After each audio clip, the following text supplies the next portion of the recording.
आगे देखो मात्र। ये अपने पिछले ये देखा था कि ये लघु है, फिर भी अपन ने इसको गुरु लिखा है। क्यों? क्योंकि ये आगे वाला वर्ण संयुक्त है।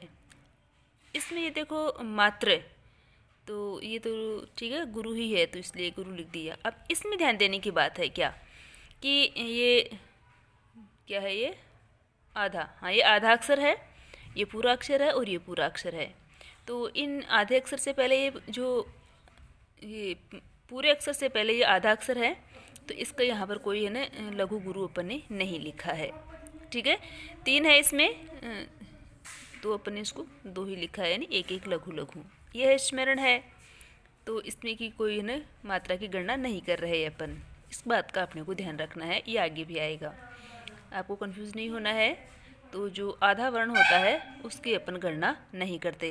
देखो यहाँ पे भी तो नहीं कर रहे ना अपन, सत्य है, सत्य है तो ये आधा तय है, तो अपन इसकी गणना नहीं कर रहे, ठीक है ना।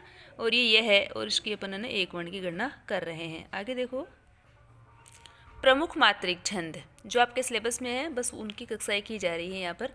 प्रमुख मात्रिक छंद सिलेबस बीए फाइनल के सिलेबस में है, ठीक है ना। उसके अलावा अगर ये जो BA first year second year final में जो आती है विशेष में लिखने के लिए, आप उसके लिए भी पढ़ सकते हो। प्रमुख मात्रिक छंद में पहला क्या है, मात्रिक समछंद है। तो मात्रिक समछंद कौन सा है, चौपाई। अब इसमें देखना मात्रिक समछंद की क्या परिभाषा थी कि एक ही चरण में जो मात्राएं होती है वही आगे वाले चरणों में होती है।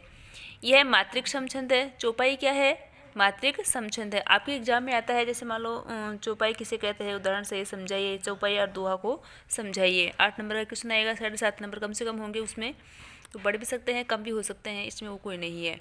तो आपको किस प्रकार उसका लिखना है, उसकी परिभाषा किस प्रकार लिखनी है। चौपाई लगा कि इसमें यह सममात्रिक छंद है, 4 चरणों में पूरा होता है, प्रत्येक चरण में 16 मात्राएं होती है। ठीक है, एक चरण में उसमें 16 मात्राएं होती है। प्रत्येक चरण के अंत में जगण और तगण नहीं आना चाहिए। जगण यानी उस चरण के अंत में, अंत के तो 3 वर्ण होते हैं, उन तीनों वर्णों में ना तो जगण होना चाहिए और ना ही तगण होना चाहिए। अब तगण क्या, अंत में जैसे देखो लघु गुरु भी नहीं होना चाहिए, ये इसकी विशेषता हो गई। ठीक है ना, कि अंत में गुरु तो होना ही नहीं चाहिए। देखो तगण के अंत में क्या है, गुरु लघु है, तगण के अंत में क्या है, लघु है। तो जो चौपाई है, चौपाई के अंत में लघु बिल्कुल नहीं होना चाहिए। ठीक है, और अगर लघु नहीं है तो क्या होना चाहिए, गुरु होना चाहिए। आगे देख लेते हैं। चौपाई के अंत में प्राय 2 गुरु होते हैं। जो लघु नहीं होगा तो होगा ना गुरु, अपने आप ही आ जाएगा। अब देखो आगे, जैसे उदाहरण देखते हैं। मंगल भवन अमंगल हारी, एक चरण है। मंगल भवन अमंगल हारी, बहु सो दशरथ अजरे बिहारी। मंगल अपन ने देखा था, अनुस्वार के साथ में वाला जो वर्ण होता है उसको अपन गुरु बोलते हैं। तो मंगल गुरु गए ले, ये लघु लघु है, ये लघु है।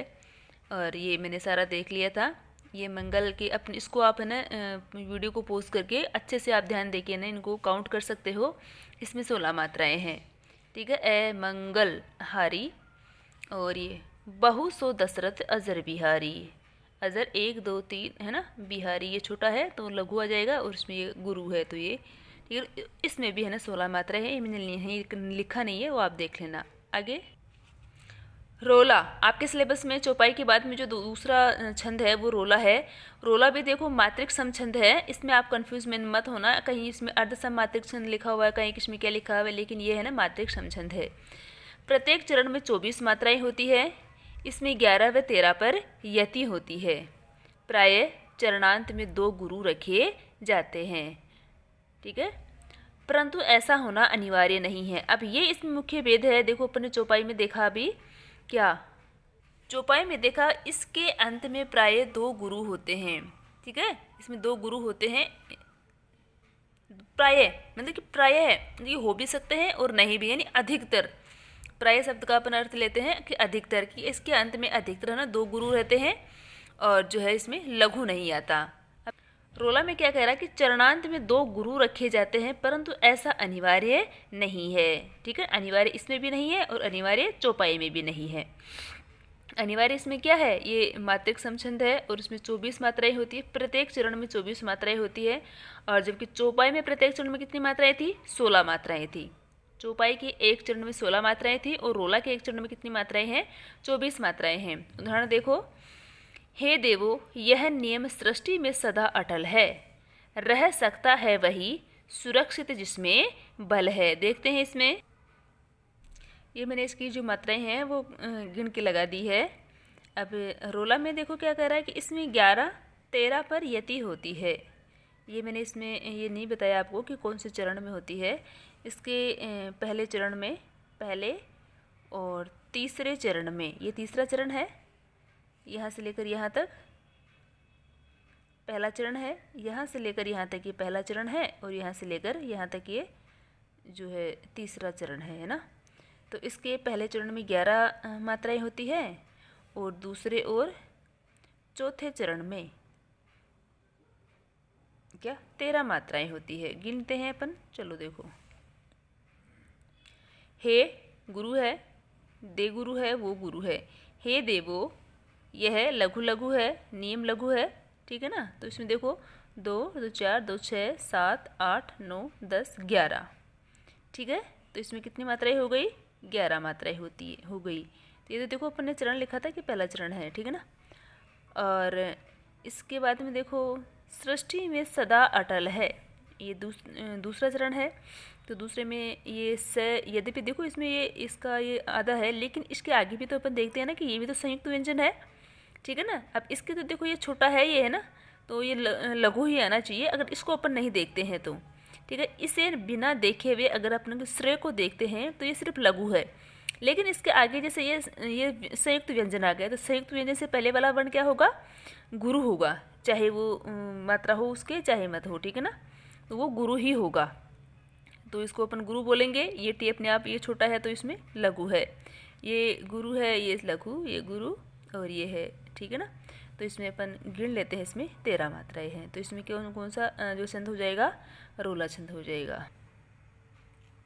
अब इसमें देखो बेटा मैंने थोड़ा सा वो बता दिया है, हाँ अभी मैंने देखा है, दोबारा से देखो इसको।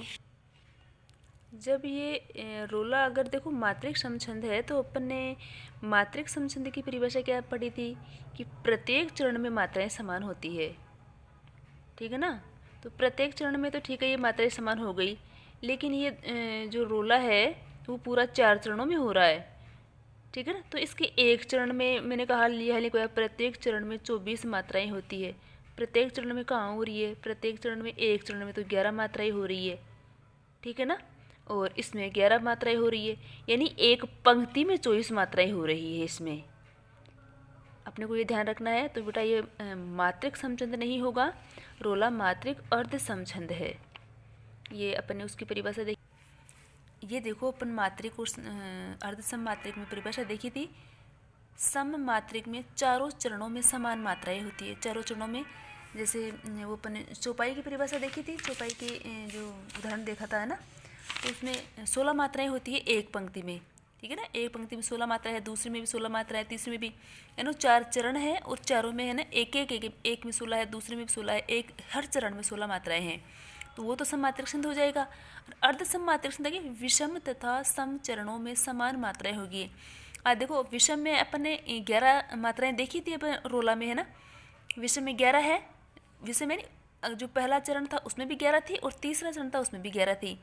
और सम चरण अपन ने देखा दूसरा और चौथा, तो दूसरे में 13 थी और चौथा में भी 13 थी, ठीक है ना।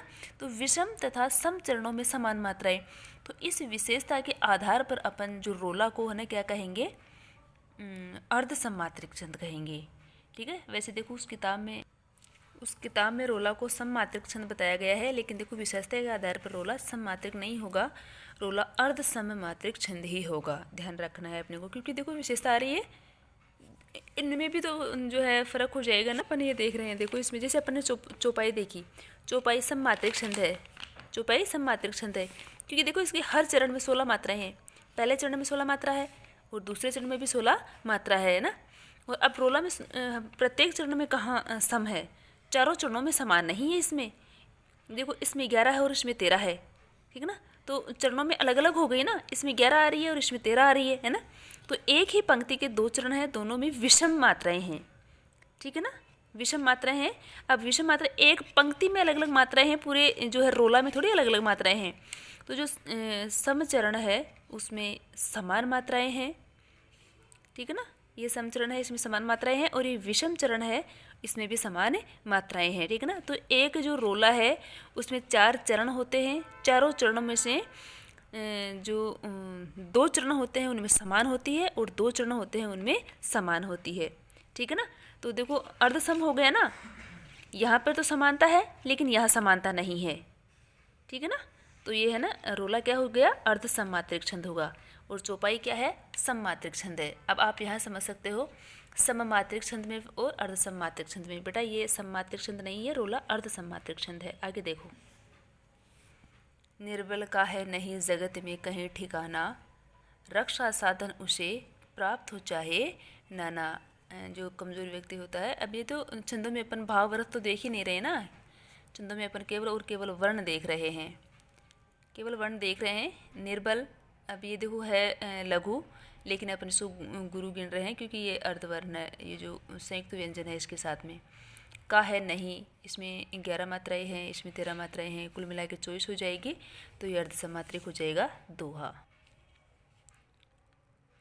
दोहा यह मात्रिक अर्धसम छंद है, जिस प्रकार रोला मात्रिक अर्धसम था उसी प्रकार दोहा भी है ना मात्रिक अर्धसम है।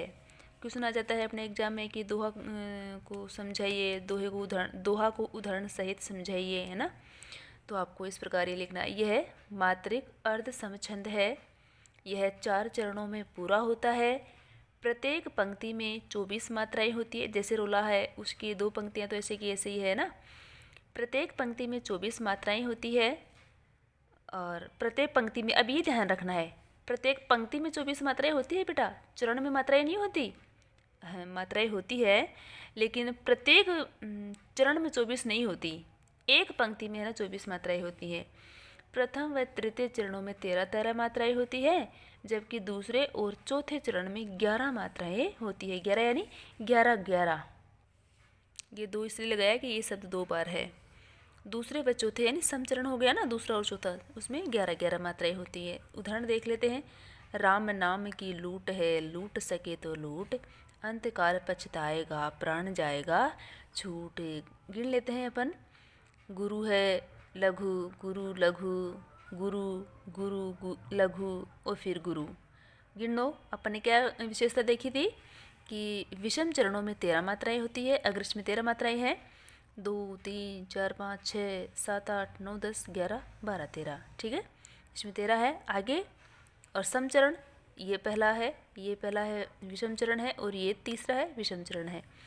लूट सके तो लूट, गुरु लघु, लघु गुरु, गुरु गुरु और लघु, 2 3 4 5 6 7 8 9 10 और 11, ठीक है ना, 11 इसमें मात्राएं हैं, यानी जो समचरण है उसमें 11। अब यहाँ 11 है तो यहाँ भी 11 ही है, वो आप देख लेना, पढ़ लेना, ठीक है ना। कहीं आपको कन्फ्यूजन आती है तो आप मुझसे पूछ ले, ठीक है ना। तो उसमें 11 मात्राएं होती है, तो वहाँ पर क्या हो जाएगा, दोहा छंद हो जाएगा। बेटा आप लोगों को स्कूल में ना खूब सारे के दोहे याद करवाए होंगे आपके टीचर ने, रहीम के दोहे, कबीर के दोहे, है ना। तो इसके तो आप जितने ज़्यादा दोहे लिख के आएंगे, ये तो मैंने आपको BA सेकेंड ईयर में पढ़ाया था, कितनी बार पढ़ाया था, है ना। तो ऐसे जितने आप दोहे लिख के आओगे है ना, उसमें तो उतने आपको अच्छे नंबर मिलेंगे। एक इसका ये भी फ़ायदा है कि जैसे अगर आपको ये याद रह जाएगा ना कि सम विषम चरणों में 13 विषम में 13 मात्रा और सम में 11 मात्राएं होती है, तो इस आधार पर अपन ने इसकी जो मात्राएं हैं उनमें भी अपन कोई गलती नहीं करेंगे। माला फेरत जुग भया, गया न मन का फेर, कर का मन का छाड़ दे, मन का फेर। अर्थ को पढ़ने की अपने को जरूरत नहीं है, छंद में है, छंद में केवल वर्णों की और मात्राओं की गणना होती है। इसमें 11-13 जो है, मेरी भव बाधा हरो राधा नागरी सोई, जा तन की झाई परे श्याम हरित दुती होय। अब इसमें एक और नियम है क्या कि दोहा के अंत में लघु होना आवश्यक है। अपने रोला और चौपाई में क्या देखा था, रोला और चौपाई में देखा था कि अंत में जो है गुरु होना आवश्यक है, ठीक है ना। गुरु आवश्यक तो नहीं है लेकिन हो भी सकता है और नहीं भी, है ना। जैसे अपन ये देखो, इसमें ये देखा, ये रोला का तो उदाहरण था, ठीक है ना। तो उसी प्रकार ये दोहा है, तो दोहे के लिए ये भी कहा गया है। इसके अलावा और एक विशेषता ऐड की गई है इनके अलावा कि दोहा के अंत में लघु होना आवश्यक है। देख लो, चाहे इतने मैंने 3 उदाहरण लिखवाए हैं आपको, तो अंत में क्या है? लघु है। लूट, छूट, फेर, होय, सोय, ठीक है ना। तो यहाँ पर दोहे के अंत में लघु होना आवश्यक है, यह आवश्यक है। आगे देखो, यद्यपि उलाला आपके जो है पाठ्यक्रम में नहीं है, लेकिन फिर भी जैसे अपन आपके छप्पे है, आपके छप्पे उदाहरण है उस जो छंद है, तो छंद उलाला और दोहा उनके मिश्रण से बनता है। तो उस आधार पर अपने को उलाला पढ़ना ज़रूरी है, ठीक है। मान लो एग्जाम में आ जाए छप्पे छंद को समझाइए, तो अगर आप उलाला को नहीं जानते तो छप्पे की विशेषता आप नहीं जान पाओगे, इसलिए मैंने आपको ये लिखवाया है, देखना आप इसको। उलाला अर्धसममात्रिक छंद है। इसकी एक पंक्ति में 28 मात्राएं होती है। विषम चरणों में 15-15 मात्राएं होती है और सम चरणों में 13-13 मात्राएं होती है। देखो कैसे, करते अभिषेक पयोद है बलिहारी इस वेश की, हे मातृभूमि तू सत्य ही सगुण मूर्ति सर्वेश की। करते, ये आप इसको देख लेना। और मैं अभी आपके लिए ये जो आगे वाला और छंद का मात्रिक छंद सा भी सारे कंप्लीट कर देती हूँ। इस क्लास में इतना ही।